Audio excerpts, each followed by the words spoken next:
안녕하세요.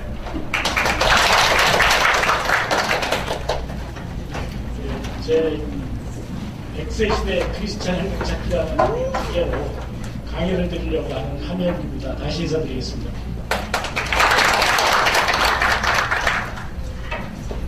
백세 시대라는 말이 어떤지 좀 궁금하실 것 같아요. 그래서 그런 부분들을 하나하나 알려드리는데요.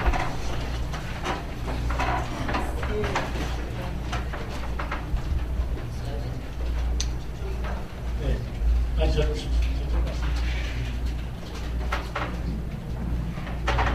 제 사진입니다. 3년 전쯤 찍은 사진이고요. 제 이름은 함현구고요. 제 과거가 궁금하시죠? 네. 제 과거는 이렇습니다. 국민연금공단에서 한 30년 근무를 하고 정년퇴직을 했습니다. 그리고 그 국민연금공단에 있는 동안에는 인사부장, 인사차장 뭐 이런 것들 했고요. 지설사업단장도 하고 지사장도 하고 그렇게 해서 그 인생의 전반기 정도를 마쳤습니다.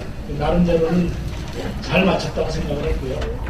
지금 현재는 국민연금공단에서 노후준비 전문 강사로서 활동을 하고 있습니다. 그 다음에 인구와 미래정책연구원이라는 데에서 인구 강사로도 활동을 하고 있고요. 또 퇴직연금 개발하면서 퇴직연금 강사, 그 다음에 웰다잉 관련된 강의도 하고 있습니다. 가까운데 마포노인복지관에서 웰다잉 관련 강의를 한 적도 있고요. 다양한 강의를 하고 있는데 제가 왜 이렇게 다양한 걸 할까요? 잘 모르시죠? 돈 되는 게 없어서 그렇습니다. 어느 것 하나 이렇게 좀 확실한 돈 되는 게 있으면 그걸 할 텐데 그렇지는 못한 상태고요. 제 그럼 앞으로의 미래는 어떤 걸 꿈꾸고 있는지, 제 미래는 우리 교회에도 바리스타 하시는 분이 계신데 바리스타를 좀 배워가지고 저는 소박하게 어디 뭐 큰 커피점을 내는 게 아니라 푸드트럭 해가지고 이렇게 좀 돌아다니면서 장사되는 데 가서 좀 팔았으면 하는 마음을 가지고 있습니다. 예.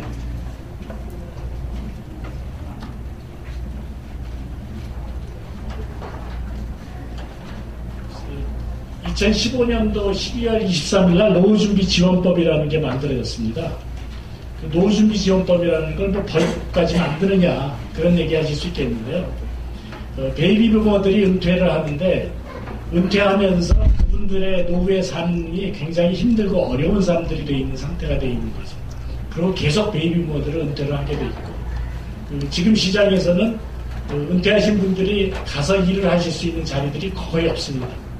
그러다 보니까 뭔가 준비를 시켜야 되겠다는 것 때문에 법을 만들어서 이런 일을 한 거고 이런 일을 일단 아직 다른 데에서 이런 걸 준비할 수 있는 데가 없으니까 국민연금공단에서 좀 대신 좀 일정 기간 좀 해줘라 라는 부분에 대해서 지금 하고 있는 겁니다.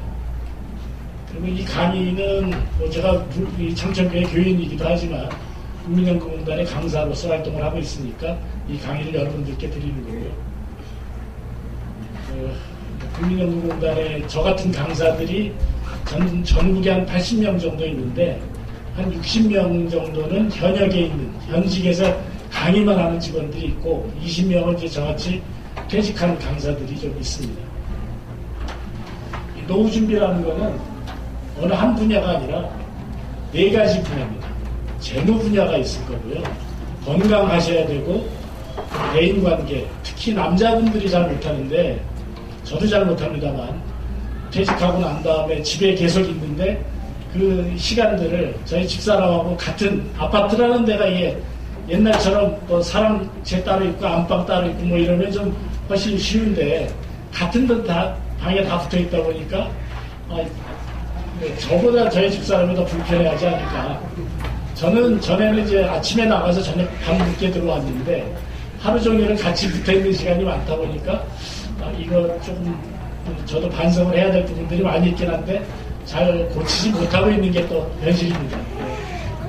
그래서 대인관계 또 여가 은퇴하고 난다면 모든 시간이 여가거든요. 그 시간을 어떻게 할 건지 그런 것들 4분야로 나눠가지고 국민연금공단 사무실을 방문해 보시면 재무에 관련된 상담 우리 아까 사회 보셨던 김영주 권사님 돈 내고 상담 받으셨던 것 같은데 저한테 얘기하셨으면 무료로 다 해드릴 수 있었는데 그런 적이 있어요. 국민연금공단에 가시면 다 무료로 해드립니다. 대신 어느 상품을 추천하거나 이런 일들은 없습니다. 저희 가까운데 서대문에 저희 국민연금공단 지사가 있거든요. 충정로 제가 나온 미동초등학교 옆에 있는데 한번 가보시면 정말 좋은 일들이 있을 겁니다. 제가 말씀드릴 순서는 100세 시대의 의미, 행복의 조건, 행복한 나의 삶, 재무관리 뭐 이런 쪽으로 말씀을 드릴 거고요. 100세 시대라는 말에 동의하시나요?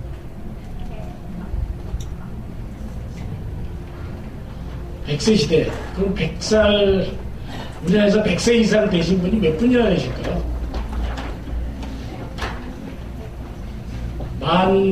14,768명. 지난 7월 말일자로 우리나라에 100세 이상 되신 것을 행정안전부 통계입니다. 그럼 우리나라 분들은 그 전체적으로 인구는 얼마 될까요? 나중에 나오는데 한 5,150만, 60만? 뭐 이런 정도 되는 거예요. 숫자가 있는데 제가 지금 기억을 정확하게 못하겠습니다. 그런데 무슨 100세 이상 0.3%밖에 안 되거든요. 근데 왜 100세라고 하느냐? 금융기관들이 뭐 은행, 증권회사, 보험회사 이런 데서 공포감을 심어줘가지고 자기네 기관에다가 뭐 저축을 하게 하거나 투자를 하게 하거나 보험을 들게 하거나 이런 것 때문에 100세 시대라는 걸 미리 한 거 아니냐. 실제적으로 100세 이상 산 사람은 14,000명, 일본 같은 경우에 한 17만 명 이렇게 되거든요.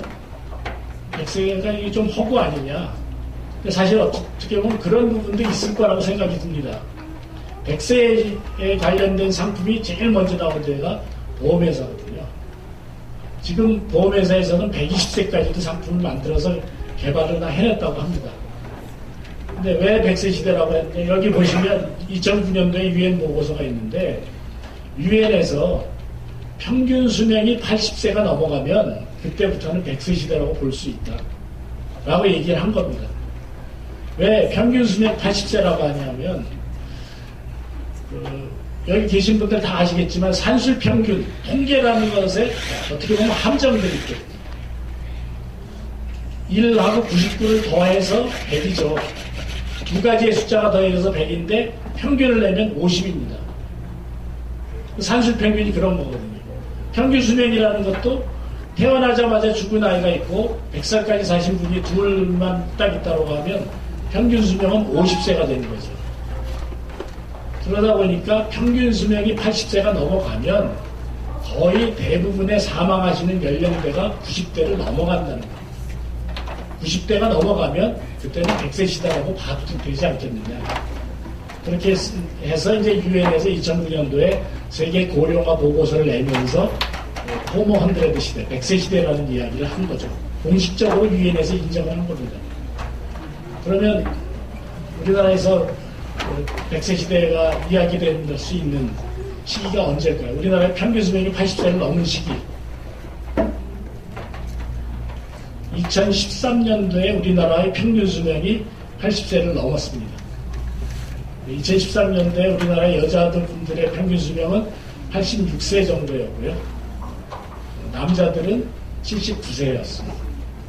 그렇게 해가지고 이제 평균 수명이 100세가 됐는데 지금 거의 제가 어디 문상 뭐 조문을 가는 기회가 있으면 저희 친구 부모님들이 돌아가시거나 이러면 거의 90세에서 100세에 가까운 시기에 돌아가셨습니다. 그럼 100세 시대라고 인정해 줄 수 있는 거죠? 네.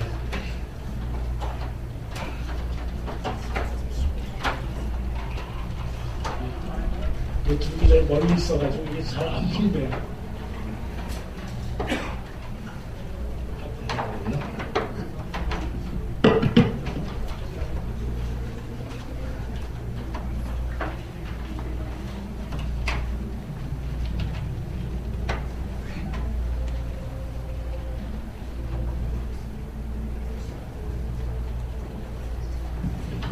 죄송합니다. 제 이 교회 사정이 좀 열악해서 그런지 바로 옆에 놓고 하면 뭐 동영상 같은 것도 보여드리고 그랬어야 했는데 그렇지 못한 것 같고요. 배터리가 좀 다 나간 것 같아서 꼭 바꿔보겠습니다.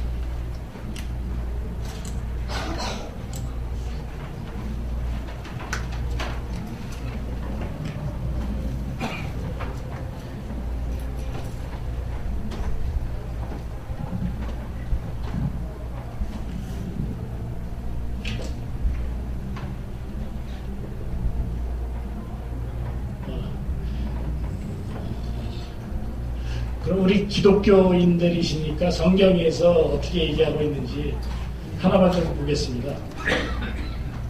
성경에서 이야기하는 건 이제 노아의 홍수 이전과 이후로 이렇게 볼 수가 있는데요. 노아의 홍수 이전에 제일 오래 사신 분들 성경 퀴즈에서 항상 많이 나오는 건데 누가 제일 오래 사셨는지 아시나요? 부두셀라가 몇 살까지 사셨죠? 969살까지 사셨습니다. 그러고 난 다음에 노아의 홍수 이후에 그 다음에 이제 인간 수명은 평균 120이다. 그런 이야기들이 있습니다.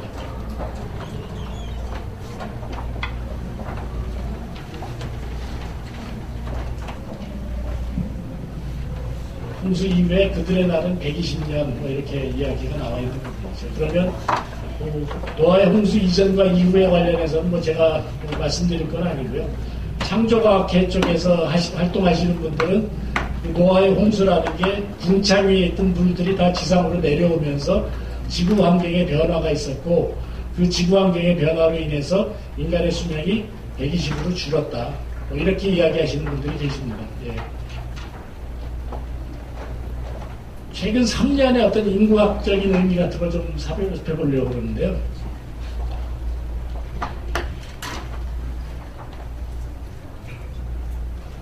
(2015년에) 어떤 일이 있었는지 잘 모르실 테니까 제가 다 말씀드리겠습니다. 2015년도에 남녀 인구가 역전이 됐습니다.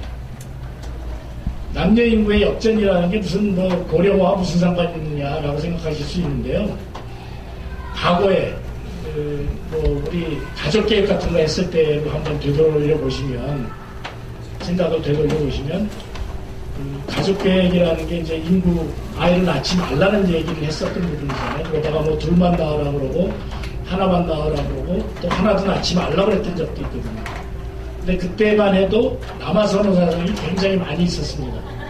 남아선호 사상이 있었을 그 당시에 초등학교의 아이들이 벌 받는 게 어떤 거였냐면 남자아이끼리 짝지어주는 거였습니다.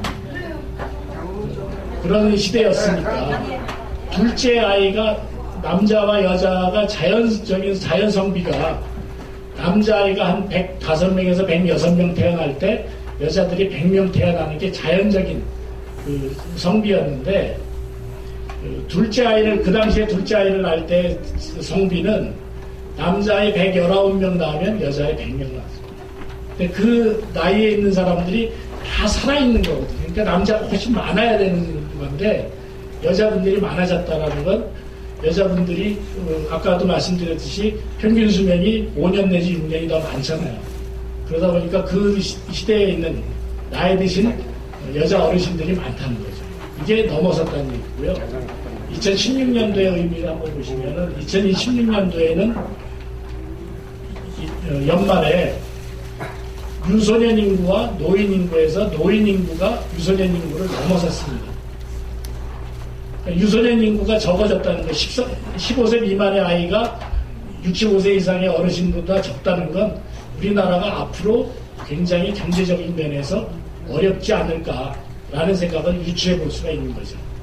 그 다음에 올해의 의미는 뭐냐면, 올해의 의미는 이것도 유엔에서 정한 이야기인데, 고령화에 대한 것들을 지수로 발표했는데, 고령화 사회라고 하는 거는 65세 이상 인구가 전체 인구의 7%를 넘어서면 고령화 사회라고 했고요. 고령 사회라고 하는 건 14%가 넘어섰을 때 고령 사회라고 하는데 올해 7월 달에 14%가 넘어섰습니다. 원래 예측은 2018년도에 고령 사회가 될 거라고 얘기를 했었습니다. 근데 이미 태어나는 아이들이 줄어들다 보니까 갑자기 이런 현상이 나온 거고 2026년도가 되면 노인 인구가 20%가 넘을 거다라고 이야기하는데 이것 역시 앞당겨질 겁니다. 초고령 사회라는 게 이미 2025년 정도에 오지 않을까 그런 생각을 좀 해보고요. 여기 숫자가 있네요. 5,175만 3,820명. 이게 2017년 8월 말 기준입니다. 예. 그럼 행복의 조건이라는 게 뭐가 있을까요? 2005년도에 크리스틴 오버롤이라는 그 카나다의 철학자가 평균 수명 120세 축복인가 재앙인가 뭐 이런 책을 냈습니다. 이 책은 절판이 돼가지고 있는데요. 이분이 이야기한 거에 장수 리스크라는 게 있습니다. 다 아시는 얘기일 것 같은데요. 하나씩 보시면 돈 없이 오래 사는 것 리스크다. 건강하지 못하게 오래 사는 것도 역시 리스크다. 그 다음에 일 없이 오래 사는 것도 리스크다. 그 다음에 대인관계가 나쁜 것도 리스크다. 이런 이야기를 하는 부분이죠. 다 리스크가 맞습니다. 돈 없이 뭐 건강하지 못하고 이렇게 오래 사시는 건 굉장히 힘들고 어려운 부분이 되거든요. 그래서 100세까지 산다는 걸 하루의 어떤 일과표라는 걸로 봐서 하루의 시간표로 봐서 지금 내 나이가 몇 시에 가 있는지 한번 해보시라는 걸로 해서 이제 시계를 하나 24시간의 시계를 하나 올렸는데요. 25살이면 아침 6시입니다. 아침 6시면 일어나는 시간이죠. 어떻게 보면 25살까지는 집에서 부모님한테 대학교 교육까지 받으면서 군대 갔다 오고 뭐 이런 과정에서 세상에 나오려고 깨어나는 시기가 25 그런 정도 아닌가 싶고요. 그 다음에 50세가 12시입니다. 50세가 12시고 75세가 되셔도 저녁 6시밖에 안 됩니다. 저는 2시를 조금 넘긴 시간인데요. 참 애매한 시간입니다. 제가 끝까지 무언가를 하고 있어야 되는 시기인 것 같기도 하고 회사에서 어떤 일을 하는데 아침부터 어떤 일을 열심히 해가지고 한 2시 조금 넘어서 끝났어요. 그러면 새로운 일거리를 잡아야 되느냐 말아야 되느냐라는 고민을 하는 시간입니다. 2시부터 3시 뭐 이런 시간이. 적당히 넘기다가 6시에 퇴근하고 말지. 아니야, 이거 급하니까 지금이라도 해야 돼. 저는 이제 급하니까 지금 이거라도 해야 된다라고 해서 이 강의하는 거를 잡았고요. 또 여유가 좀 더 있으신 분들은 괜찮아, 내일 해도 되지 하고 쉬시는 분들도 계실 겁니다.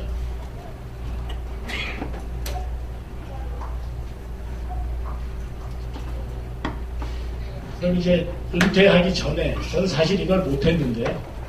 은퇴 10년 전에 확인해야 될 사항이 여러 가지 사항들이 있습니다. 하나씩 눌러주세요. 재무적 측면하고 이제 비재무적 측면이 있는데 사실은 비재무적인 측면이 훨씬 더 많은데 오늘은 이제 재무적인 측면을 하다 보니까 재무적인 측면을 앞에다가 세웠고요. 은퇴 자금의 규모가 어떻게 되느냐 라는 걸 한번 은퇴 앞둔 10년쯤에 이제 확인을 좀 한번 해보셔야 되는데 적어도 10년 전에는 내가 은퇴해서 쓸 수 있는 돈이 얼마라고 하면 그 돈의 50% 정도를 확보가 돼 있는지 확인하셔야 됩니다. 그리고 남은 10년 동안에 그 자기의 은퇴 자금을 확보할 수 있도록 굉장한 노력을 하셔야 되는 부분이 있고요. 그 다음에 은퇴 자금에서도 목돈으로 할 거냐, 연금으로 할 거냐, 뭐 이런 것들 다 있을 수 있는데요. 목돈보다는 연금을 저는 추천을 드리고 연금의 비중이 한 50% 정도를 넘어가야 된다고 생각합니다. 근데 지금 공무원연금이나 사학연금 이런 거 받으시는 분들은 충분히 그게 가능한데 일반인들은 그게 안 되거든요. 저 같은 경우도 국민연금 받는데 국민연금이 그만큼은 안 됩니다. 그러면 이걸 국가와 정부와 직장과 개인이 합쳐서 한 60% 정도까지를 확보해 놓으실 수 있는 게 필요한 부분이 되는 거죠. 왜 연금이 필요하냐? 목돈을 가지고 계신 걸 누군가가 알면 온갖 군대에 있는 분들이 다 그 내 돈만을 노리고 있어요. 로또 당첨되시면 아무도 모른다고 얘기하시죠. 로또 당첨되면 뭐 농협 지금 서대문 로타리에 있는 그 별관의 건물에 올라가면 그 로또 수령하는 그 엘리베이터만 별도가 있다고 그래요. 저도 가보진 않았는데 당첨된 일이 없어서. 근데 이제 거기에서 딱 가지고 와서 돈을 받고 거기까지는 이제 뭐 100% 비밀이 보장되는데 그 다음에 이분한테 건강보험료가 엄청나게 올라갑니다. 소득이 세금이 딱 잡혀서 소득세가 나오니까 건강보험에 있는 친구들이 제일 먼저 알아요. 그래도 이분 건강보험료를 100% 올려보니까 그러니까 모르는 사람이 없다는 거죠. 다 알게 된다는 겁니다. 그다음에 은퇴자금 중에서 위험자산 이런 거는 이제 뭐 증권이나 뭐 펀드도 좀 약간 위험한 부분이 있으니까 이런 것들이 얼마가 되는지 그런 비중도 한번 좀 따져보셔야 될 부분이 있고요. 또 혹시 요즘 이제 조퇴 명퇴 많잖아요. 조기 퇴직하라고 그러고 뭐 명퇴하라고 그러고 이런 것들이 언제 나한테 생길지 모르니까 그거에 대한 준비, 비상자금도 준비를 하셔야 되는 부분이 되어 있는 거예요. 그 다음에 재무목표에서의 우선순위에서 내 은퇴자금, 내 노후자금보다 다른 것들이 더 앞에 가 있는 건 아닌지 그때 한번 판단을 다시 해보시는 거예요. 그리고 이 일들은 매년 은퇴 10년 전에 한 번 하고 그 9년째 됐을 때 또 한 번 따져보고 하시는 일들이 굉장히 필요한 부분이 되어 있을 겁니다. 그 다음에 비재무적 측면은 이제 대인관계라는 거든지 건강이라든지 뭐 이런 부분들이 있는데 은퇴 후 시간 계획이라는 게 중요합니다. 은퇴 후의 시간은 아침에 눈 뜬 시간부터 잠자리에 들 때까지의 모든 시간이 다 여유 시간이거든요. 다 남는 시간입니다.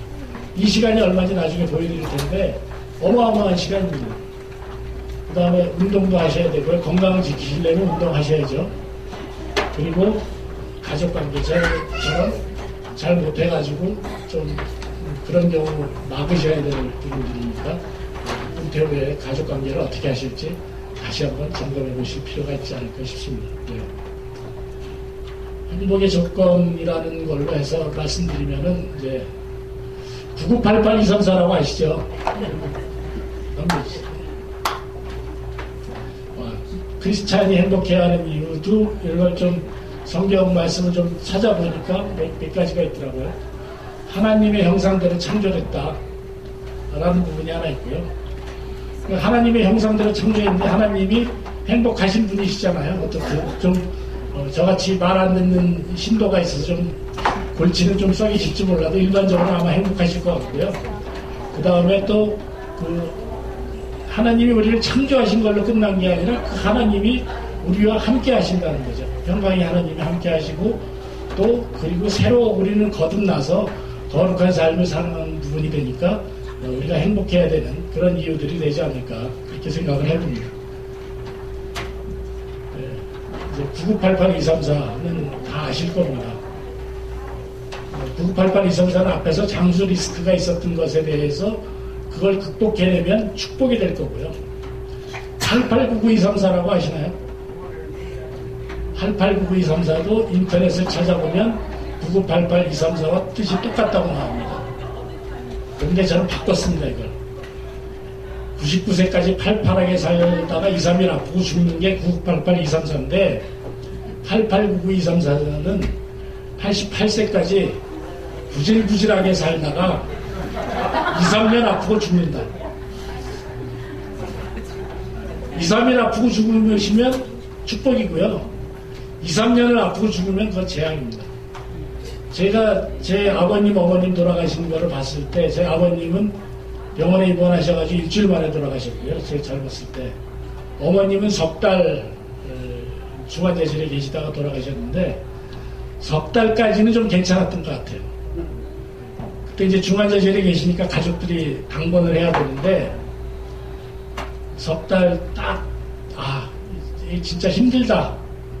형하고 저하고 둘밖에 없으니까 둘이서 야간 막교대를 하다 보니까 이거 힘들다. 아침에 출근해야 되고 막 이런 거 들고 더 이상 하기가 어렵겠는데 할 때 돌아가셔 주셔가지고 그 어머니가 저한테 참 기쁨을 많이 주셨거든요.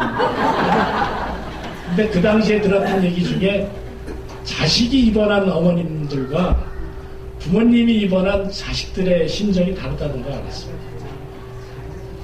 자식이 입원한 부모님들은 그 아이한테 어떠한 기적이라도 와서 그 아이가 일어나길 바라고요.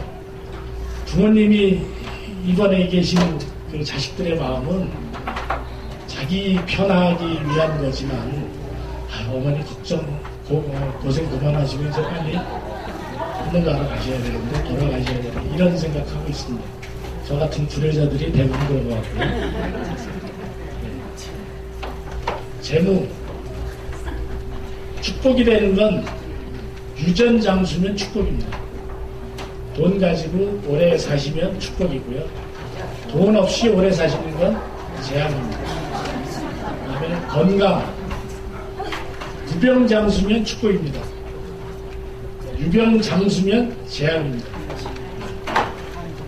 그 다음에 일, 여가 뭐 이런 부분인데요. 할 일이 있고 오래 사시는 거 유업장수라고 제가 말을 만들어 봤는데요. 유업장수면 축복입니다. 무업장수면 역시 재앙이고요. 그 다음에 관계, 대인관계에서 관계가 좋은 상태면 주위의 모든 분들과 관계가 좋다라고 하면 축복이고요. 그걸 관계장수라고 했고, 그 다음에 혼자서 오래 살아야 되면 이것도 재앙일 겁니다. 이 외롭다는 것에 대해서 환과고독이라는 말이 있어요. 혼합이 환자, 과부 가자, 외로울 고자, 홀로 독자.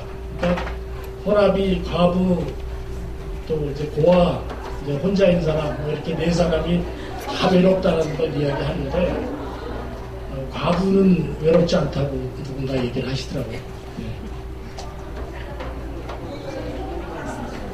노후자금 얼마나 준비해야 되냐, 뭐 10억 준비해야 된다, 20억 준비해야 된다, 이런 얘기들이 있는데요. 저는 이제 국제노동기구에서 이야기한 걸로 보면 노후자금은 은퇴 전 자금의 60%에서 70%, 한 70% 정도를 확보해야 된다는 거지. 그 다음에 의료비, 보후 의료비라는 게 평균적으로 보면 남자의 경우 한 1억 1천만 원 정도 든답니다. 죽을 때까지, 65세 이후부터 사망하실 때까지. 여자의 경우는 조금 더 오래 사니까 1억 2천 정도 든다고 해요. 그런데 이 돈이 뭐 굳이 어떤 의미가 있을 수는 없는데, 지금 이제 대통령께서 의료보험을 좀 바꿔가지고 노인들 의료비 걱정 안 하게 하겠다 그러니까 뭐 조금 덜 걱정이 되고요. 그 다음에 이제 물가 인상률 같은 것들이 있는데, 물가 인상률 같은 경우도 우리나라 지금 한 1%, 2% 되는데 올해 같은 경우에 뭐 채소류들이 많이 올라가지고 어떤지 모른다고 얘기하니까 그건 조금 준비를 하셔야 되지 않을까, 그런 생각이 좀 듭니다. 그럼 노후자금 어떻게 준비하느냐 이건데요. 노후자금 이렇게 그림에 있는 것처럼 목돈으로 가지고 계셔도 됩니다. 사과 다 따가지고 가지고 계셔도 되는데요. 사방에 도둑입니다. 목돈 가지고 계시면. 저도 누가 목돈이 있다 그러면 그 옆에 가서 어떻게 좀 한번 끼워보려고 생각하고 있을 것 같고요. 그 다음에 이렇게 사과나무를 가지고 계시면 매년 사과가 열리거든요. 그래서 노후준비라는 자금이라는 건 목돈보다는 연금으로 가지고 계시라는 이야기를 말씀드립니다. 목돈과 연금의 차이점, 이거 다 공감하실 것 같은데요. 목돈은 내가 지켜야 하는 돈이고요.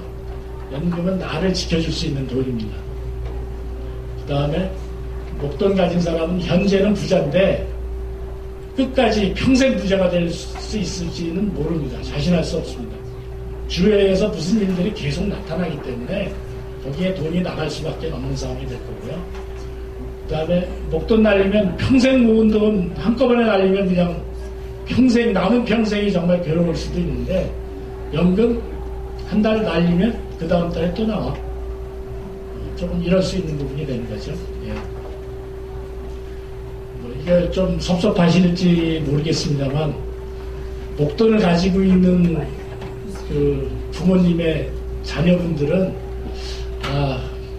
저만 그런 생각을 하는지는 모르겠는데, 우리 아버님, 어머님이 좀 빨리 돌아가시면 저 돈이 다 내가 쓸 수 있는 돈이 되는데, 이런 생각하지 않을까? 저만 그럴까요? 네. 연금 가진 부모는 오래 사는 것이 자식을 돕는 것이다, 이런 거는. 제 장모님이 얼마 전에 돌아가셨는데, 제 처가 쪽 형제가 4남매인데 4남매가 모아서 용돈을 조금씩 드렸는데 그 용돈이 다 통장에 그대로 있으시더라고요. 그래서 그 장모님 장례를 그 돈으로 다 치르고 남아서 또 자식들이 다시 나눠 가졌던 부분이 있거든요. 근데 뭐 저희들이 드렸던 돈이긴 하지만 그 장모님이 살아 계실 때는 저희 애들한테 용돈이 무슨 때면은 수시로 나왔어요. 제가 드렸던 돈이 나온 건지 어떤 건지 모르지만 저만 드렸고 또 그 돈이 저희 애들한테로 이제 피드백이 됐는데 뭐 오래 사시면 연금 받고 오래 사시면 그 돈들이 모여 있다가 자식들한테 도로 갑니다. 그게 어르신들이 다 쓰시는 게 아니기 때문에 그래서 연금 가진 부모는 오래 사는 것이 자식들이 기다리고 있는 부 왜냐하면 돌아가시면 연금 안 나오거든요. 연금으로의 필수 조건은 그러니까 평생 지급돼야 되는 거고 실질 가치가 유지돼야 되는 거고 오래 살다 보면 물가 인상률이 1%라고 하더라도 10년, 20년 지나면 그 돈의 가치를 못하기 때문에 실질 가치가 유지돼야 되고 연금이 계속 나와야 되는 거죠. 돌아가실 때까지는 나와야 되는 부분들이.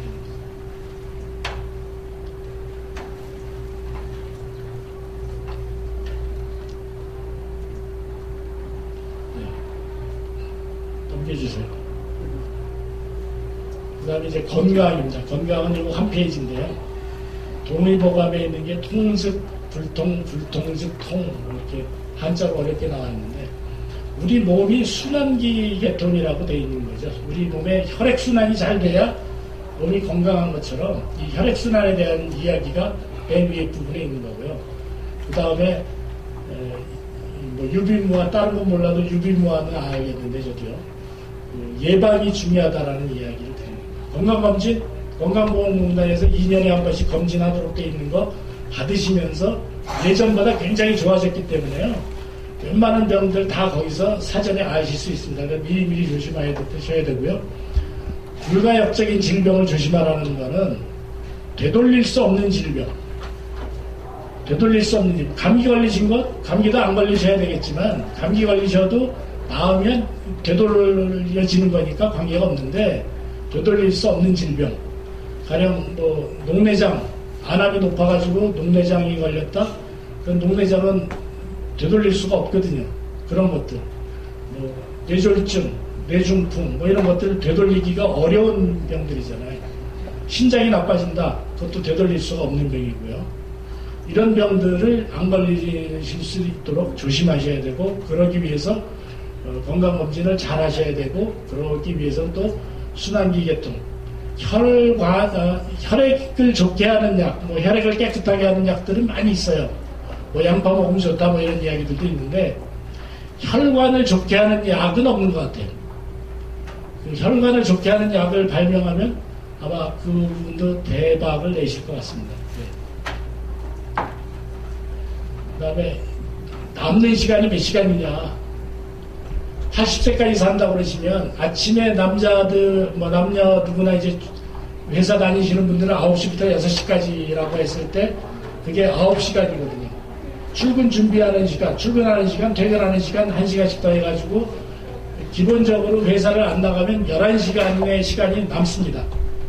그 11시간을 20년 하면 그게 8만 시간이에요. 그걸 100세까지 40년을 하면 16만 시간입니다.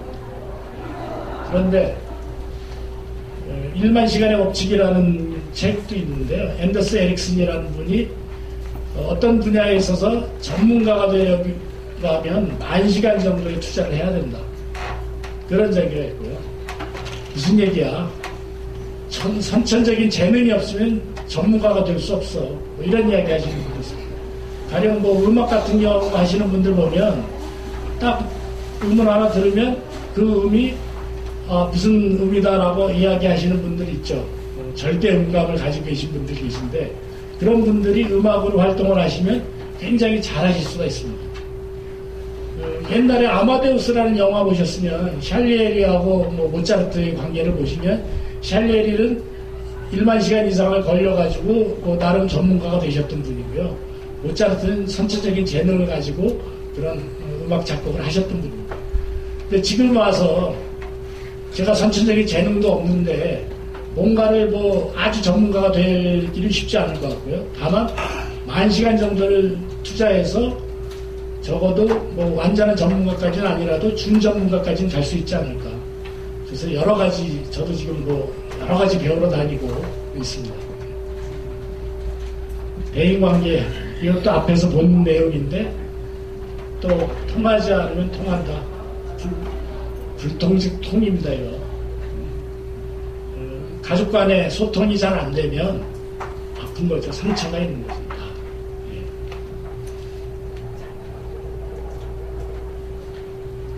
이제 본격적으로 이제 재무관리인데 제가 우리 안종국 장로님하고 약속한 시간을 다 써버렸는데 빨리 나가도록 하겠습니다. 좀 양해 좀 부탁드립니다. 예, 돈에 대한 생각, 옛날, 지금도 쓸 수 있는 돈인데요. 돈이 자기 자신을 보고 더럽다라고 얘기하는 건가요?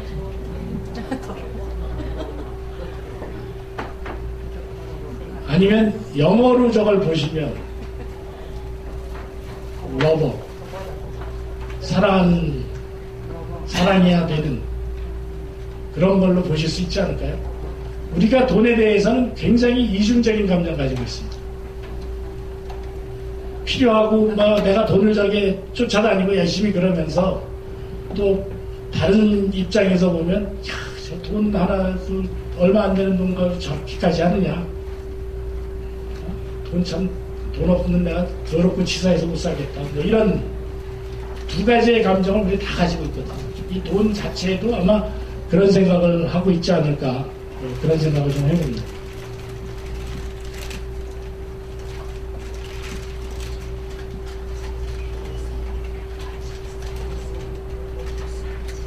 제가 재무관리 강의한다고 그러니까 아까 우리 김현주 권사님도 얘기하셨는데 재테크 아니냐고, 뭐 어디 돈 투자할 때 있는지 뭐 이런 거 물어보신 분도 계세요. 그래서 그런 건 저한테 물어보시면 안 된다고. 그거는 재테크에 성공하셔가지고 이미 부자가 되신 분한테 물어보셔야지. 저는 단순하게 어떻게 보면 사소한 관리하는 정도다.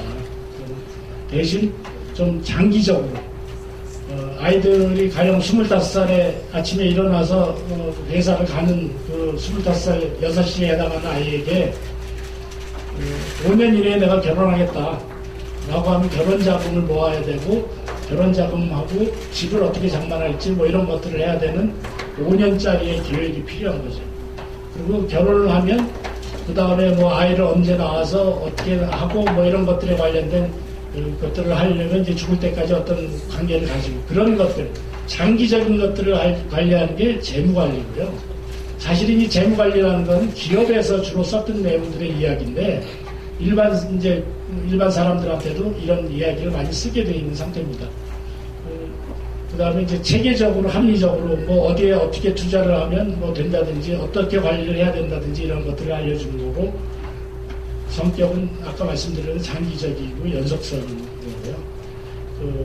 재테크는 단기적이고 일시적으로 어디에 투자해서 얼마를 벌 수 있는지 뭐 이런 것들을 가지고 이야기하는 겁니다.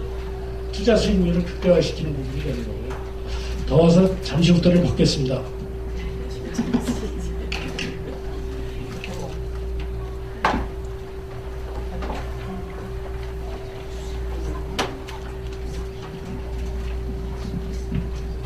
재무관리와 재테크는 이런 부분이고, 저는 이제 재무관리 쪽에 대해서 주로 말씀을 드리도록 하겠습니다.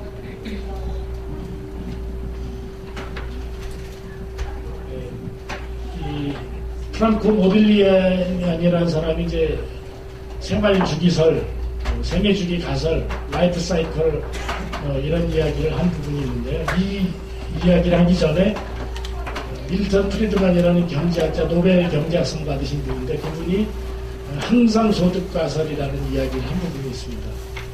그 사람이 돈을 쓰는 데 있어서는 돈을 버는데 항상 소득이라는 게 있고, 그러니까 일정하게 들어오는 돈이 있고 변동 소득이 있는데, 그 사람들이 돈을 쓰는 건 일정하게 들어오는 돈을 위주로 소비를 하게 된다. 이런 게 이제 항상 소득 가설인데요. 그거에 대해서 조금 더 발전시킨 게 모딜리안인데, 이 모딜리안인 다음 거죠. 네. 라이프 사이클 가설이라는 거를 이렇게 발표를 했습니다. 근데 이 사람 누구나 소비와 소득과 지출이 있는데, 소득과 지출이 일치하지 않는다는 거죠. 뭐 돈을 많이 벌 때도 있고 지출이 많아질 때도 있고, 근데 이제 노후가 되면 대부분 소득보다는 지출이 많아지는데, 이런 것들을 어떻게 관리할 거냐, 여기에는 조금 이제 그 옛날 그림이 되어서 이제 40세 때 굉장히 높게 되어 있는데 지금은 한 50세 중반 정도로 이 정점이 올라가 있습니다.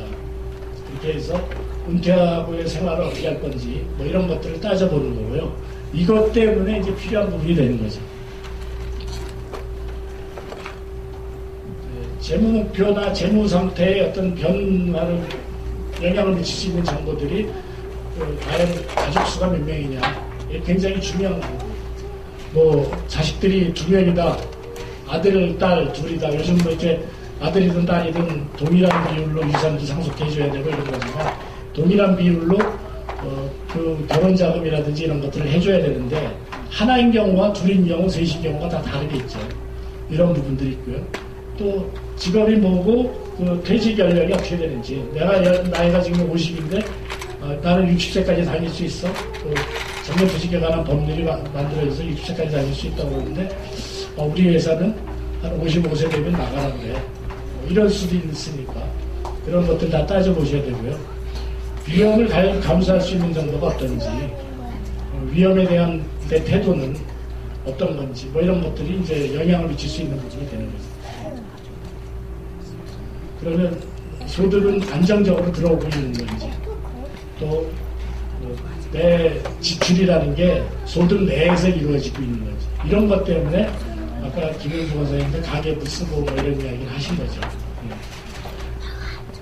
그 다음에 우리 집에 재산이 증가하고 있느냐 자산이 증가하고 있느냐 아니면 부채가 증가하고 있느냐 뭐 이런 것들 좀 따져봐야 될 부분이고 저축하고 있는지 투자하고 있는지 뭐 이런 것들 저축과 투자는 다릅니다. 그래서 뭐 종합적으로 해놓은 부분이 앞에 비상예비자금 만약에 조기 퇴직을 하거나 실직을 하는 걸 대비해서 적어도 3개월 내지 6개월 이건 많을수록 좋은 거죠. 많은 돈을 비상예비자금으로 마련을 해놓고 있어야 되고요. 그 다음에 저축 총소득이 20년이 30% 이상은 저축을 해라. 그리고 이제 총부채, 총자산의 40% 이내, 그 다음에 총부채 상환액, 뭐 이건 DTI라고 해서 뭐 요즘 뭐 많이 바뀌어 있긴 하지만 그런 부분, 총소득의 30% 이내, 뭐 이건 그 돈을 쓰는 거는 줄이는 게 좋은 거고요. 뭐 저축을 하거나 투자하는 건 늘려나가는 게 좋은 걸로 그렇게 되겠습니다. 예. 이제 생애 기간이 어떻게 되는지. 생애 기간 동안에 내가 돈을 어떻게 써야 되는지 쌀도 사야 되고 뭐 이런 것도 사야 되는 것들을 항목들을 다 정하셔가지고 어떻게 써야 되는지를 한번 좀 해보실 필요가 있고 80년이라는 시간이 70만 시간이랍니다. 그래서 뭐 이렇게 통장 쪼개기 해라 뭐 이런 이야기들이 있고요. 또 다음 거 보여주시죠. 생활비 달력이라는 건데요. 생활비를 카드를 안 쓰신다라는 전제하에 저런 달력을 하나 갖다 놓고 월요일날 뭐 내가 무슨 일이 있으니까 월요일날 3만 원만 쓸 거야. 그럼 3만 원을 다 꽂아놓고 거기에서 하나씩 빼가서 쓰시라는 거예요. 현금으로 쓰시면 가서 상점 주인하고 내고를 할 때 조금 깎아달라고 할 수도 있고 시장 가서 하실 수도 있고 뭐 이런 것들이 있으니까 저런 거를 큰 달력 날짜만 나와 있는 큰 달력 있죠. 그런 거에다가 이렇게 스카치 테이프 붙여가지고 만들어 놓아서 쓰시는 분들도 계시고요. 저는 뭐 뭐든지 다 판다는 데에서 한 2,000원, 3,000원 정도에 판답니다. 포트폴리오 구성을 어떻게 하는지 뭐 이제 저축 통장도 있고요. 위험 관리하는데 보험도 드셔야 되고 보험 뭐 안 드실 수는 없는 보험이 되는 거죠. 뭐 운전자 보험, 자동차 보험, 화재 보험 이건 반드시 드셔야 될 보험들이고요. 그 다음에 나머지 보험들은 또 여유가 있으시면 뭐 드실 수 있는 거고 그 다음에 은퇴 소득은 연금으로 받으시는 게 좋다 그런 말씀입니다. 이렇게 동영상인데 이게 제가 안 돼가지고 그 다음 거 그냥 보여주시죠.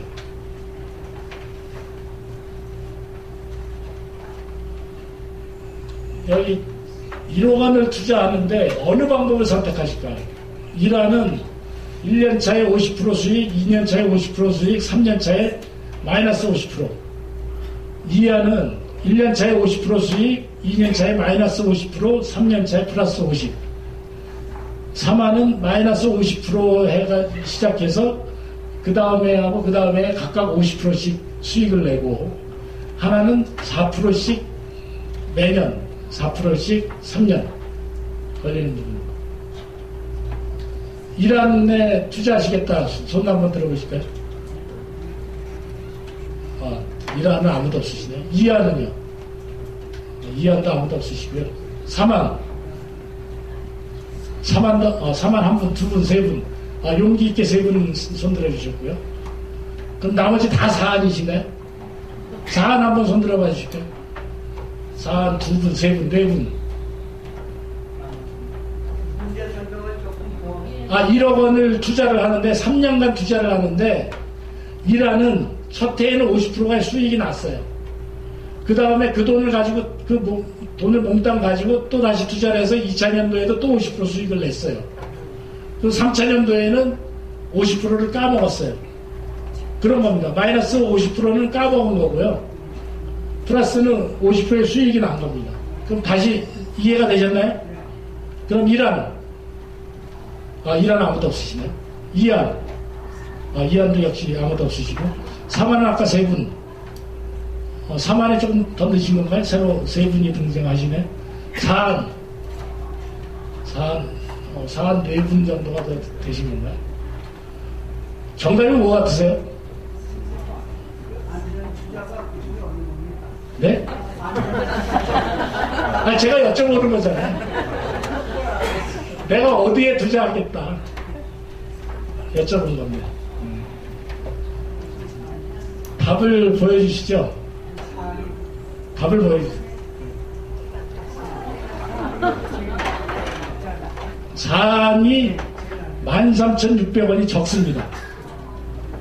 1억 1,250만 원인데 4안이 13,600원이 적어요. 근데 50%가 떨어지면 어떤 마음이 드시겠어요? 야, 마포대교 가야 되는 거 아니야? 이러시는 거 아닌가요? 그렇게 위험이 큰 것들에 투자를 할 거냐, 위험 적지만 안정적인 데에 투자할 거냐, 뭐 이런 차이들도 있는 거죠. 근데 내가 위험을 감수할 수 있어. 내가 여윳돈 가지고 하는 거기 때문에 이거 50% 났는데 이번 다음에 50% 나가도 뭐 큰 적이 없을 수 있어. 뭐 이런 적이 되면 위험 상품에 투자해서 더 큰 거를 찾아가시는 거죠. 근데 그렇지 않으면 4안으로 가시는 부분도 있다는 겁니다. 2시에 끝내려고 그러는데, 투자의 기본은 리스크 관리라는 겁니다. 빨리빨리 좀 넘겨주실까요?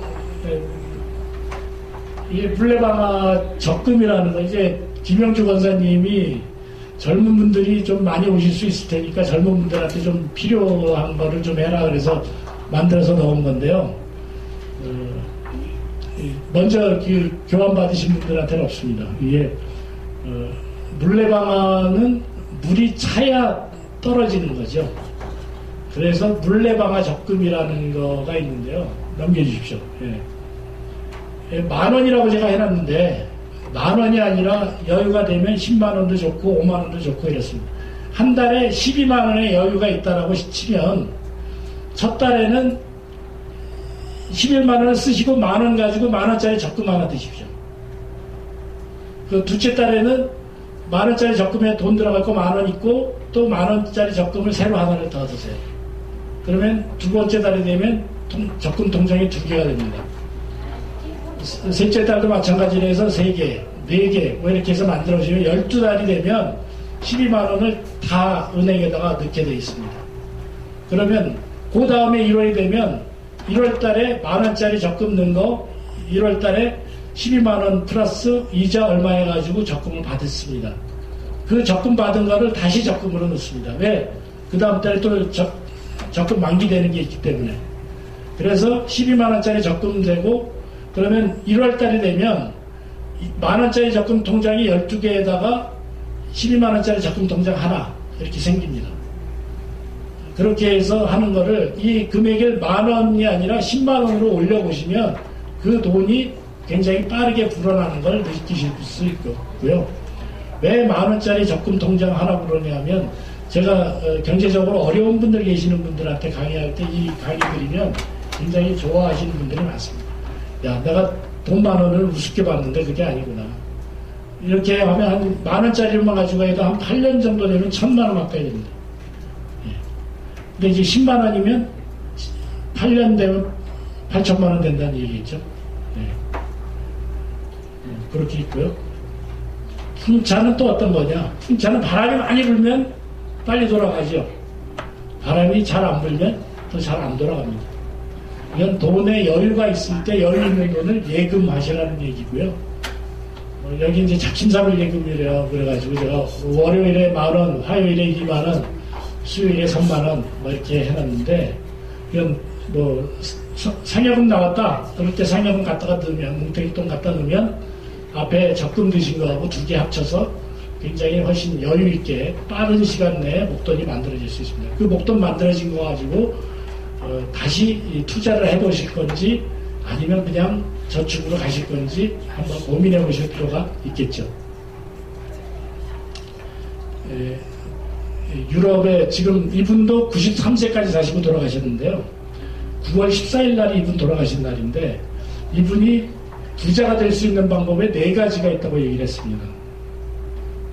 4가지가 있는데 하나는 상속받는 거. 이미 부자라는 얘기했죠. 아버지가 부자인데 뭐 부자한테 부잣집에 태어나는 거고요. 그 다음에 결혼을 잘하는 거. 부잣집 딸하고 결혼을 하거나 부잣집 아들하고 결혼을 하거나. 그 다음에 3번째 방법은 사업하는 거.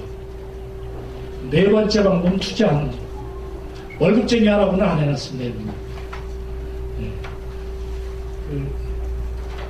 보시면 이 코스톨라니의 발견이라고 그래가지고 금리가 저런 사이클을 가지고 돈다는 거죠. 은행 금리라든지 이런 경제 상황들이 일정하게 도는데 저도 저걸 보면서 우리가 생각하지 못했던 부분, 우리들은 그냥 군중심리에 의해서 움직여지거든요. 주식시장이 지금 좋다더라? 그럼 그때 들어가거든. 그럼 이제 대부분 막차 타시는 거고요. 저분은 금리가 낮아서 올라갈 때, 금리가 떨어지기 시작할 때, 지금 아마 그 코스톨라니가 우리나라에서 지금 살아있다라고 하면 아마 부동산에 있는 자금을 빼서 주식으로 가는 시점이 아닐까. 그런 생각도 좀 해봅니다. 그렇게 해서 갔다가 금리가 어느 정도 올라가면 그때 이분은 주식을 팔아서 예금으로 가고요. 우리보다 어떻게 보면 저보다 한 발 먼저 움직이시는 분인 것 같아요. 그래서 유럽의 워렌 버핏이다. 뭐 이런 이야기를 하셨던 분이 있습니다. 예. 요건 거기 한번 눌러봐 주실까요? 돌아가는.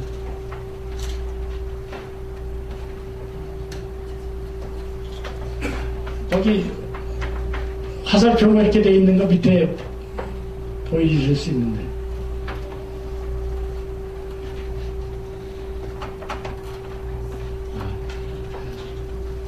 저게 우리가 보기에는 육면체인데요. 저게 돌아가면서 다른 모양이 나와요.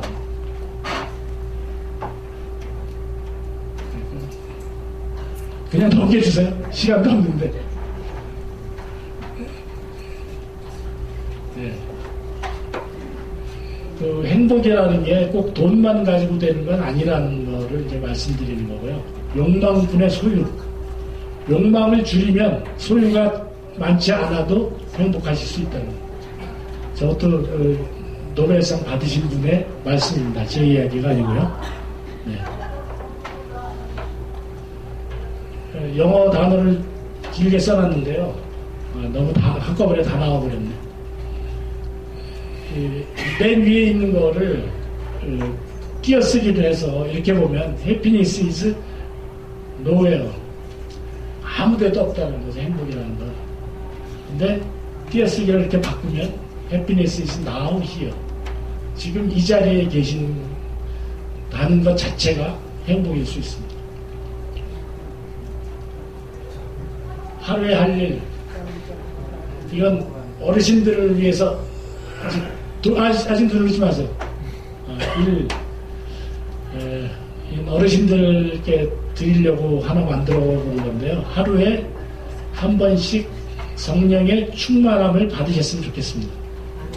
성령 충만함이 하루에 한 번씩 있으시면 좋겠고요. 그 다음에 10. 주일날 교회에 오셔서 많은 분들 만나시는데 평일날도 많은 분들을 만나십시오. 하루에 10분 이상을 만나시고요. 10분 이상을 만나서 성도들끼리의 교제를 하시는 것도 좋고 아니면 전도를 하시는 것도 좋고 이런 부분들이 되지 않을까 그런 얘기를 좀 드립니다. 그 다음에가 100일 것 같으시죠? 근데 1000으로 했습니다. 제가 1000. 저 성경 안 읽는데 하루에 어르신들 시간 되실 때 하루에 성경 1000자를 읽으십시오. 1000자. 그리고 그 자 중에 읽으신 것 중에서 마음에 드시는 거를 100자만 골라서 쓰십시오. 직접 손으로. 그리고 하루에 10,000보를 걸으십시오. 그러시면 건강하게 100세까지 9988-234 하실 수 있을 것 같습니다. 네, 감사합니다.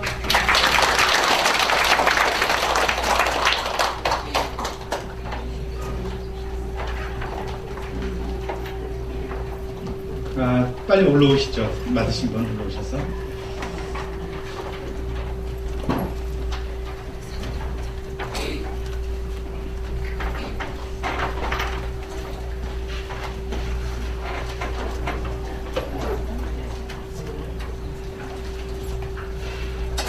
시간이 많이 없네요. 빨리 진행을 하겠습니다. 저는 사회를 맡고 있는 교육부장 안종무 국장입니다. 제2차 우리 전교인 대상 세미나 오신 모든 성도님들 환영하고 감사드립니다. 교회에서 그 믿음이 좋으신 성도님들도 설교 시간에 돈 얘기하거나 헌금 얘기하면은 시험 받는 경우가 많아요. 그래서 우리가 이 세미나를 기획하면서 과연 이런 문제를 해도 되나 하는 사실 고민을 많이 했습니다. 그럼에도 불구하고 이 안정적인 재무 관리가 우리 크리스천 삶에서 얼마나 중요하다라는 관점에서 이 세미나를 열게 됐습니다. 그런 부분 성도님들께서 이해해 주시면 감사하겠습니다. 시간이 많이 없어서 지금 두 분 지정 토론자를 했는데요. 이 토론하신 두 분이 사양하고 그런데 제가 억지로 좀 부탁해서 굉장히 힘들게 모셨습니다. 그래서 아주 송구스러워 생각하고요. 아주 짧게 5분 이내로 토론을 먼저 해주시고 또 밑에 앉아계신 성도님들도 질문도 있을 수 있으니까 우리 한 권사님한테 질문하는 거로 세미나를 진행하겠습니다. 먼저 그러면 우리 문 권사님 먼저 말씀 부탁드립니다. 마이크 사용하세요.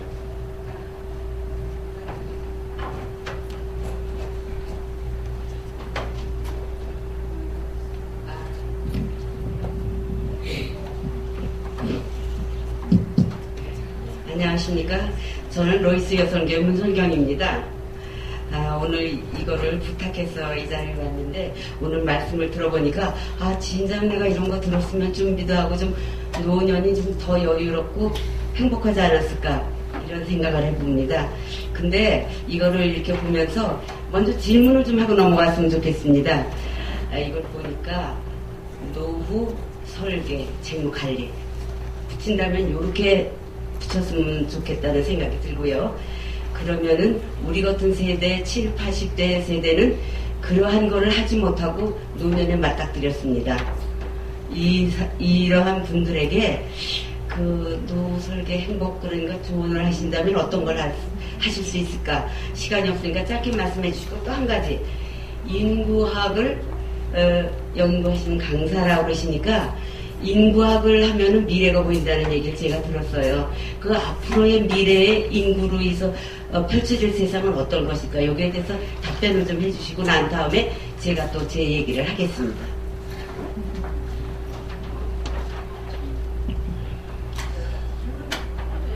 아니, 지금 아닙니다. 네, 지금 어떻게 보면 저는 준비 쪽의 이야기를 말씀을 드리는데 이미 어르신들께서는 어떻게 하셔야 되느냐라는 말씀이 있는데요. 제가 노인대학에 가서 강의를 하면 어르신들한테 돈 많이 쓰시라고 합니다. 가지고 계신 돈 다 쓰시고 자식한테 물려주실 생각하지 마시고 다 쓰십시오. 그 집이 있으시면 집도 주택연금으로 해서 쓰십시오. 뭐 이런 이야기 말씀드리거든요. 그런데 이제 뭐 쓸 돈이 없다 그런 말씀들 하시는데 쓸 돈이 정말로 없는지 한번 찾아보시라는 말씀드립니다. 왜냐하면 제가 독거 어르신들 이렇게 찾아뵙는 일들을 그 현직에 있을 때 했는데 가서 말씀을 들어보면 돈들 다 가지고 계세요. 혼자 단칸방에 사시면서도 거기에 없어서 먹고 죽을래도 돈이 없다라고 얘기하시면서도 그 통장에 돈들이 다 있으십니다. 1,000만 원, 2,000만 원 이런 돈들이 다 갖고 계세요. 장판 밑에다가 넣어두시고 있고요. 그래서 나중에 돈이 상하는 경우도 생기고 그러니까 일단 하시고 연세가 좀 드셨어도 국민연금공단 사무실 한번 방문하셔서 내가 지금 가지고 있는 재산이 어떻고 한번 상담을 받아보시면 거기서 현명한 답들을 좀 해주지 않을까 그런 생각을 좀 해보고요. 인구 쪽에 말씀도 해주셨는데요. 제가 최근에 그 최재천 교수님 강의를 들었습니다. 제가 인구 강사도 하면서 우리나라 저출산 문제가 굉장히 심각하다. 금년도에 태어날 아이가 36만 명이 안 된다. 안 될 거다. 뭐 이런 이야기해서 2300년도에 우리나라 이 한반도 땅에 단군 할아버지의 자손이 한 명도 없을 거다. 라고 이제 뭐 이야기를 들었는데 그 최재천 교수님이 그런 이야기를 하더라고요. 대한민국이라는 나라만 보지 말고 호모 사피엔스라는 인종, 그 생물학적 종을 한번 봐라. 우리나라는 인구가 줄어들고 있지만 세계적으로 인구는 계속 늘어나고 있거든요. 1988년에 세계 인구가 50억이었습니다. 지금 75억이거든요. 또 앞으로 30년 후에 100억으로 늘어날 겁니다. 그런 면에서 인구를 제가 한국 사람으로서 한국의 인구만 걱정해야 되는지 아니면 이 지구라는 데에 살고 있는 인류라는 걸 걱정해야 되는지 잘 모르겠습니다. 근데 우리나라의 경우에 이제 투자와 관련해서 여러 가지 이야기들이 있는데요. 인구와 투자의 미래라는 책도 나와 있는 게 있습니다. 그 책이 이제 일본의 사례를 가지고 우리나라 분이 쓰신 건데 우리나라 인구가 줄어들게 돼 있고 로봇 4차 산업혁명 뭐 이런 걸로 인해서 굉장히 많이 발전할 수 있는 부분들이 있기 때문에 일본의 사례를 굳이 우리나라의 사례에 맞추어서 볼 필요는 없지 않을까. 일정 부분 인구가 줄어들어서 생산활동이 종사하는 사람이 없어지는 대신에 줄어드는 대신에 로봇이 대체해서 일정 부분은 잘 끌어갈 수 있지 않을까 그런 생각도 좀 해봅니다. 예. 네, 그러면은 제가요 준비해놓은 거를 제 의견을 좀 말씀을 드리겠습니다. 제가 이렇게 나이 먹으면서 고민하고 생각하는 것은 잠깐 이걸 보다 보니까 잠깐만요. 그러다 보니까 두 가지 고민을 하게 됩니다. 어떻게 하면 제가 그 생활해온 그 연륜과 경험으로 젊은 사람들한테 좋은 그런 조언을 하고 그래서 품격 있는 어른으로 살 것인가.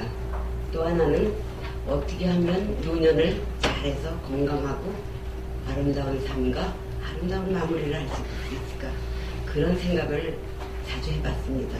오늘 이거는 오늘 세미나는 그런 데 도움이 많이 됐던 것 같아요. 그런 거를 제가 깊이 한번 생각해보는 또 하나의 기회가 되어 있는데 참 세상은 빠르게 변화하고 있습니다. 18세기 그 후반에 제1차 산업혁명이 시작된 이후로 지금 2016년 그 다보스 포럼에서 제4차 산업혁명 이게 시작이 되면서 세상은 4차 산업혁명이 뭡니까? 인공지능, 로봇 그거 문화, 그 다음에 생명공학 이렇게 정의하고 있는데 앞으로는 우리가 장수하고 그런다고 그러지만 이 병원에 가서 의사가 우리를 진찰하고 처방하는 시대는 간다고 합니다. 모든 건 기계에다 입력하면은 처방서부터 치료, 진단이 다 나온다 그래요. 그리고 또 하나, 우리가 지금까지는 아기를 임신하고 출산했는데 앞으로는 사람이 아기를 낳는 이런 시대가 온다고 합니다. 이렇게 심각하게 변화하는 세대에 우리는 어떠한 지식과 정보 또 노령으로 모든 신체가 쇠약하고 정신도 쇠약한데 이거에 대해서 어떻게 발빠르게 보조를 맞춰서 우리의 삶을 할 것인가 이런 고민을 해보게 됩니다. 그래서 노년 제한테 해당되는 말씀으로 저는 오늘 재무 관리보다는 어떻게 하면 우리가 노년을 잘 보낼 수 있을까를 생각해 봤습니다. 그거를 5가지로 요약을 해서 말씀을 드릴 텐데, 여기서 이제 교회라든가 그 성경 말씀을 인용한다는 거는 제가 좀 다 잘하시는 거니까 자제하고요. 말씀을 드리겠습니다. 첫 번째는 재산, 돈을 유지하고 관리하는 데는 상식보다는 전문 지식을 확보해야 된다고 생각을 합니다. 우리의 상식 갖고는 지금 이거 사는 데는 여러 가지로 부족하다는 생각이 들어요. 그래서 돈을 쓸 때나 관련 관계 정보를 활용해서 지출을 자유롭게 해서 새는 돈을 막아야 된다고 생각을 합니다. 두 번째로 건강을 유지하고 지켜야 한다고 생각을 합니다. 우리가 명예를 잃으면 조금 잃지만 건강을 잃으면 모두 다 잃는다고 했습니다. 그래서 꾸준하고 적당한 운동과 바른 음식, 식사, 습관으로서 건강에 도움이 되는 그러한 생활을 해야 된다고 생각을 했습니다. 세 번째는 우리가 노인이라고만 생각하지 말고 일거리를 찾아 나서야 된다고 생각을 합니다. 주말에 주말 텃밭도 하고 또 요즘은 마을 기업이나 협동조합이 지역마다 많아요. 거기에 참여하면서 일거리도 얻어오고 우리의 여가도 함께 하면서 지식, 정보도 취득할 수 있다고 생각을 합니다. 그리고 네 번째로는 우리가 노년에 중요한 건데 지속적으로 공부하여 지식과 정보를 습득해야 된다고 저는 생각을 합니다. 그리고 취미를 살려서 생활하라. 우리가 교회나 주민센터에 가면은 아주 다양한 프로그램을 운영하고 있습니다. 그래서 이런 것을 활용할 때 우리는 노인이 아니라 다시 공부하는 젊은이로서도 살지 않을까 이런 생각을 해봤습니다. 다섯 번째로는 가족, 이웃, 지역 공동체를 회복하고 함께 하고 애경사에 참석하는 일이 중요하다고 생각을 해봤습니다. 먼저 가족들과 친척, 친지들과 살갑게 자주 만나서 식사도 하고 또 지역의 이웃이나 이 애경사를 다니면서 내 행동 반경과 사람을 늘려야 됩니다. 그래서 나이 먹어도 외롭지 않고 쓸쓸하지 않을 수 있다고 생각을 합니다. 제가 사실 작년, 재작년 어려운 일을 당했을 때 첫 번째 찾아오고 그런 것도 다 동네 사람이고 이웃이었습니다. 그거는 지속적으로 관계를 지속했을 때 그리고 이웃이 내 문제를 제일 먼저 알고 위로해주고 격려해줘서 슬픔을 많이 감수할 수 있었던 것으로 생각을 합니다. 이 자리를 빌어서 그러면 교회는 우리에게 어떤 역할을 해줬으면 좋을까? 교회는 지금도 운영하는 여러 가지 프로그램이 많이 있습니다. 그렇게 소망학교라든가 탁구교실 이런 세미나 이런 것들이 지속 발전하고 또 유지돼 가지고 우리의 교인들의 삶도 풍부하고 우리는 재교육, 새로운 삶으로 또 행복한 삶을 살지 않을까 이렇게 생각을 하면서 제가 마지막으로 함석헌 시를 한번 낭독을 하면서 마치겠습니다. 온 세상이 나를 다 버려 마음이 외로울 때도 저 마음이야 하고 믿어지는 그 사람을 그대는 가졌는가. 탔던 배가 꺼지는 시간 구명대 서로 사용하며 너 많은 제발 살아다오 할 그 사람을 그대는 가졌는가. 잊지 못할 이 세상을 놓고 떠나려 할 때 저 하나 있으니 하며 빙긋이 웃고 눈을 감을 그 사람은 그대는 가졌는가. 온 세상이 찬송보다 또 찬송도 하지 아니하고 가만히 머리 흔들고 한 얼굴을 생각했대 알뜰한 유혹을 물리치게 하는 그 사람을 그대는 가졌는가. 우리는 살면서 사람만이 희망이고 사람만이 우리를 아름다운 삶 또 행복한 삶으로 인도하지 않을까 이런 생각입니다. 이상입니다. 문교사님 감사합니다. 특별히 질문은 아닌 것 같아서 일단은 우리 김상훈 집사님 한 2분만 드리겠습니다. 죄송합니다. 네, 40대 급여소득자로 근무하고 있는 금융기관에 근무하고 있는 김상훈입니다. 저도 상담을 많이 해보고 지금 연금 말씀하셨는데 연금 컨설턴트로도 살아왔었습니다. 근데 실질적으로 좋은 말씀은 같은데 이론과 실질은 조금 틀리다는 생각이 조금 드는 경우도 있어요. 솔직하게 말씀드리면. 예전에는 금리 자체가 높았거든요. 근데 지금 현재는 저금리 상황입니다. 그래서 금리가 참 미국에선 금리를 지금 한참 올려야 된다, 말아야 된다, 이렇게 얘기들 많이 하는데, 우리나라는 금리를 따라 올릴 수도, 그리고 금리를 그렇다고 저금리를 가져갈 수도 없는 상황이거든요. 그럴 경우에 인생의 선배님으로서 제가 한 가지만 묻고 싶은 게 있다면은, 지금같이 이제 제가 월급쟁이로서 계속 근무를 해 나가고 있는데, 어떻게 좀 급여 소득자가 미래를 준비해야 되는지. 아까 부동산 말씀하시고 저는 가진 소득이 많지도 않았고, 그리고 어떻게 보면 결혼을 하면서 더 부가 증가한 거는 아닙니다. 근데 현재 시점에서 그러면은 앞으로 은퇴하기 전까지 어떤 거에 가장 중점을 두고 선배님께서 만약에 다시 제 나이로 돌아간다면 꼭 해보고 싶었던 거, 재무관리 측면에서라든지 재테크 면에서 해보고 싶었던 조언을 해주시면 대단히 감사하겠습니다.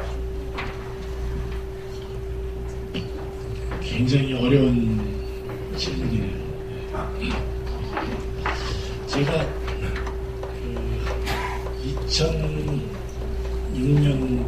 2004년도에 부평 계양지사장이라는 걸 할 때 계양 농협에 계시는 농협조합장님이 저한테 찾아오셨어요. 농협에 계시는 분들은 농협에 출자금이라고 넣어놓는 돈이 계시고 그 돈에 대해서 이자를 그 당시에 10%를 주셨답니다. 근데 그분이 이제 연금 60세가 되셔가지고 이제 연금을 받으셔야 되는데 국민연금에서 국민연금에다가 그동안은 내신 돈이 한 3천만 원 정도 되세요. 근데 국민연금에서는 그분한테 연금을 28만 원밖에 못 드린다고 얘기를 해놓은 겁니다. 28만 원밖에 못 드리는 상황이 되어 있는 거죠. 그때 그분이 저한테 오셔가지고 저하고 개인적인 친분도 있으셨던 분인데 저한테 막 심한 말씀도 하고 그러셨어요. 내가 지금 계양농협 조합장 하면서 지금 금리가 10%인데 3천만 원 넣고 연간 300만 원 받으면 한 달에 25만 원인데 그거는 내가 돈을 가지고 원금이 그대로 살아있으면서 이자가 그만큼 나오는 건데 지금 국민연금에서는 그 3천만 원 안 주고 한 달에 28만 원 준다고 하면 이게 말이 되냐. 그 당시로서는 그랬습니다. 그래서 저는 금리가 지금 10% 이상 올라간다고 하면 국민연금은 별 의미가 없습니다. 아마 공무원연금, 사립 학교연금 이런 것들도 아마 금리가 10% 올라가면 일시금 받아서 은행에다 넣어놓고 20% 이자를 받는 게 훨씬 나을 수 있습니다. 근데 우리한테 닥쳐있는 건 그런 불확실성이 굉장히 많다는 거죠. 그분을 지난번에 연세가 꽤 되셨는데 지난번에 어쩌다가 이제 통화를 한번 했는데 그때 제가 안 드린다고 해서 저한테만 뭐라고 그러셨던 분이 야 지금 국민연금 나오는 것 때문에 훨씬 좋아 그런 얘기를 하시더라고요.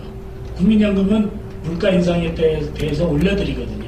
그러니까 그 당시에 28만 원 드린다고 그랬는데 지금 한 33만 원 받으신다고 그러더라고요. 뭐 그렇게 올라가는 부분이 있으니까 그런 이야기가 되는 거고요.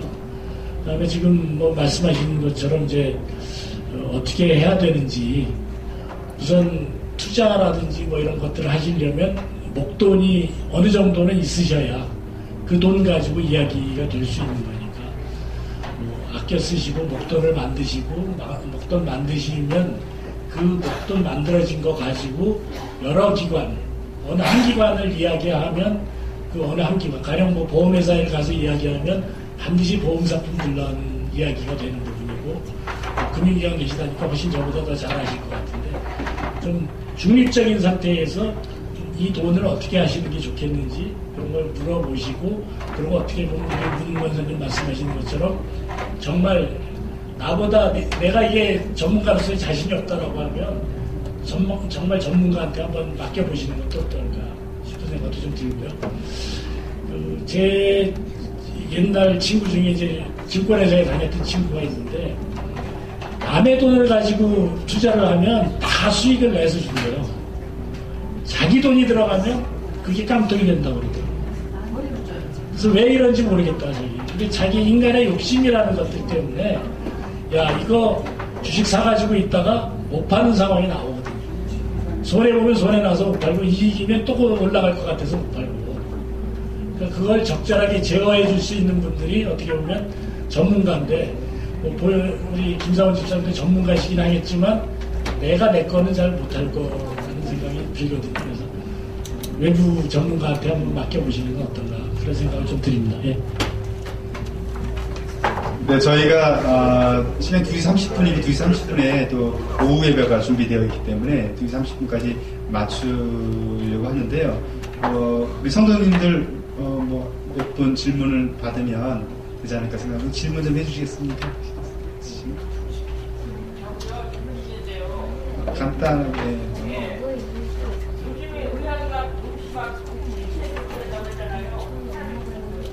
네.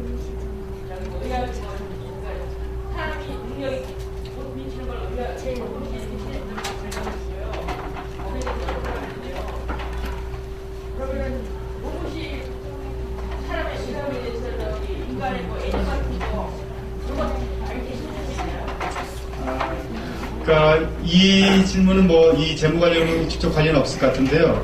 그 부분은 우리 지난번에 4차 산업혁명에서 좀 논의된 내용 같아서요. 다음에 질문 또 다른 그 재무 관리 쪽의 질문 예.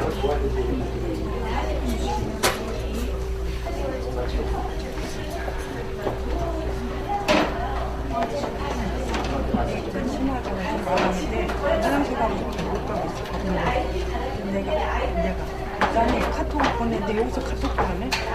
이것 때문에 나가고 싶은데 못 나가고.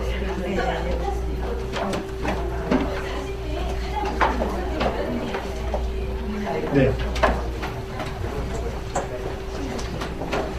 지금 저희들이 노후 준비 관련해서 이야기하는 거는 아까도 이제 은퇴 10년 전에 뭐 준비하는 거에 우선순위 뭐 이런 얘기 드렸는데 가장 중요한 게 노후 준비입니다. 왜냐하면 60세부터 60세 퇴직해가지고 90세까지는 기본적으로 살 수가 있기 때문에 30년을 살아야 되는 거거든요. 그러니까 이제 뭐 자녀들에 대한 과다한 교육비 투자 뭐 이런 거 좀 줄이시라는 얘기 드리고요. 그 다음에 어떻게 할 거냐. 그거 정말 힘들고 어려운 부분인데 한번 상담을 한번 받아보시고 직접적으로. 우리 김상훈 집사님 같은 경우에 상담을 받으셔도 될 거고요. 아끼셔야 되고 돈 쓰지 말라고 얘기합니다. 다른 데 가서는 돈을 쓰지 않아야 돈이 모여진다는 얘기 하거든요. 그래서 모아놓은 다음에 시작하셔야 되는 거니까 한번 국민연금공단 사무실에 한번 가서 내 상황을 한번 쭉 이야기하시면 해결책을 좀 찾아드리지 않을까 싶습니다. 좀 부족하겠지만 이걸로 좀 답변이 가능할까 싶습니다. 나중에 따로 말씀드릴게요. 시간이 됐죠. 이제 질문이 없으시고 이제 오후에 때 올라가시는 분들이 계속 생기시는데요. 저희가 이번 세미나를 준비하면서 이런 생각이 들었어요. 우리 교인 가운데 노후 준비를 해야 될 대상자가 있고, 그리고 이미 노후가 되셔서 이것이 옛날 그냥 자녀들한테 그냥 전해줘야 될 그런 이미 노후의 생활을 하시는 분도 있고, 그래서 사실 이것을 강의라든가 토론 포커스 어디에 맞춰야 될까 사실 고민한 부분이 많이 있습니다. 그럼에도 불구하고 오늘 이 세미나가 우리 크리스찬들이 안정적인 재무관리와 노후 준비를 위해서 조금이나마 우리 성도님들한테 도움이 됐으면 하는 그런 바람이 있었습니다. 그래서 오늘 제2차 전교인 대상 세미나에 참석해주신 모든 성도님들 감사드립니다. 감사합니다.